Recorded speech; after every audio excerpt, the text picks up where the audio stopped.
I actually didn't believe what I was being told. A friend of mine was at Birkenhead on the 14th of January when Archie did his deep dive between Meghan's knees. For some reason, I didn't believe what I was told. At Birkenhead on January 14th, Archie did his deep dive between Meghan's knees. A friend of mine was there. Something has changed. Thoughts, theories, and whispered talks behind closed palace doors. For years have been put to rest, and now the ground is finally moving under Meghan Markle's feet. This time, it's not a writer. It's not a thread on Twitter. It's not a comment left by someone unknown at 2 a.m. on a site.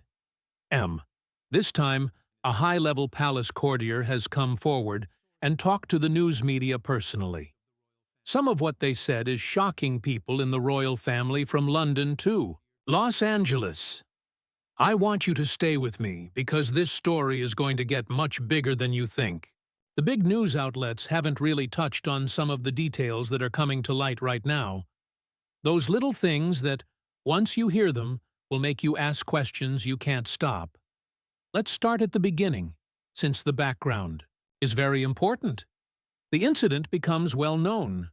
For years, the question of Meghan Markle's births and surrogacy has been kept mostly out of the public eye. People were called conspiracy theorists as soon as they spoke up in public, in private talks, and in comment sections and on their own YouTube channels. But there's something about questions that won't go away. These things don't go away just because strong people want them to. They're cooking. They make things worse. And the pressure finds a crack in the end. That crack just showed up in the form of Radar Online, which is one of the few major American news outlets that has been willing, constant, and brave enough to report on Harry and Meghan without the protection of Sussex PR. And the story Radar Online just published is amazing. The news source says that Buckingham Palace is under more and more pressure to take Prince Archie and Princess Lilith out of the UK's royal line of succession until Meghan Markle can prove beyond a reasonable doubt that she gave birth to both children herself. Read it again. Take a break. There is no such thing as a fringe website. We're not talking about social media accounts that you can't be found. Radar Online cites a high-level palace courtier as a source who knows things because they have direct access to how the royal family works. That courtier told Radar Online the following. I need to read this slowly because each word is important. We don't need to be told about this scam. For years, people have been talking about the children. The kids are 6th and 7th in line for the throne, but no one has known about this since the day they were born.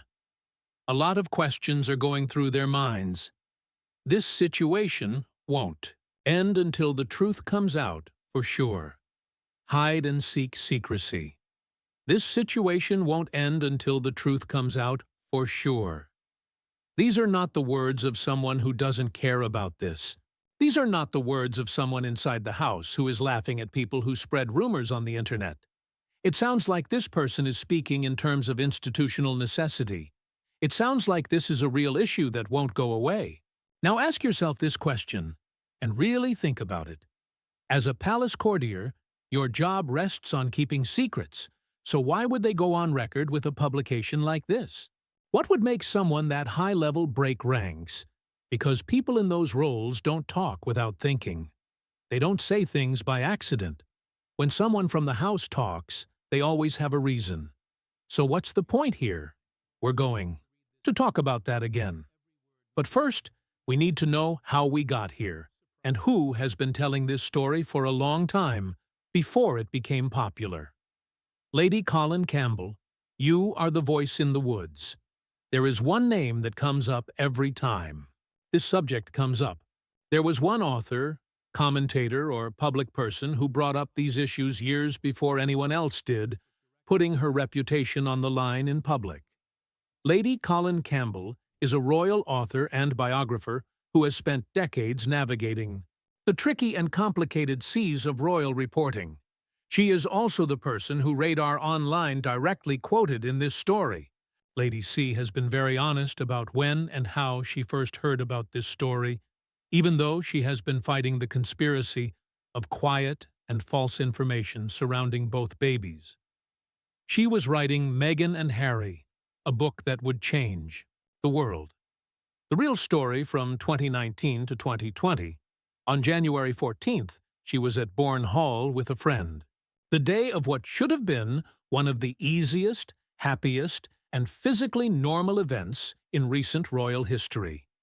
What this friend saw also brought up questions that Lady C at first, and this is important, completely ignored. She has said, in public, that her first thought was, "This is crazy. This is crazy stuff." She thought the people on the internet who were pushing these ideas were, in her words, a bunch of crazy people.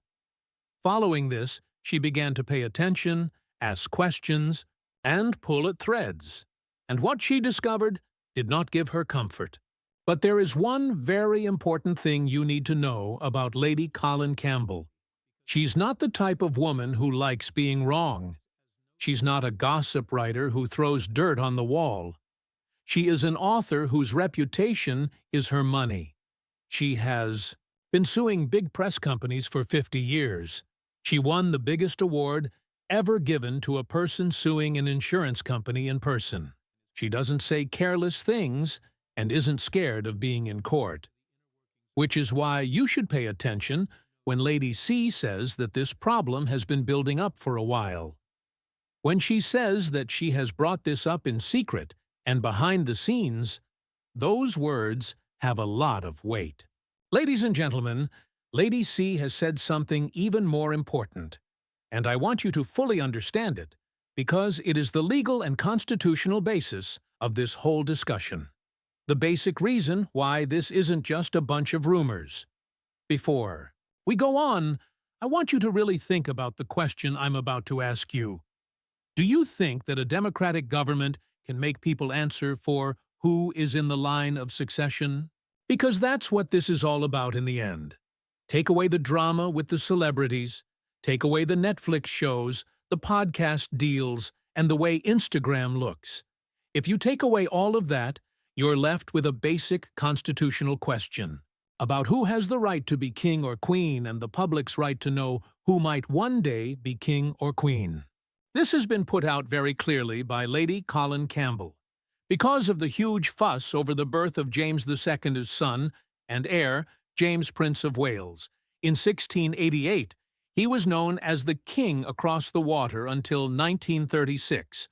By law, the Home Secretary had to be present at all royal births in Britain. This kind of uncertainty and instability that threatened the crown in the 1600s was exactly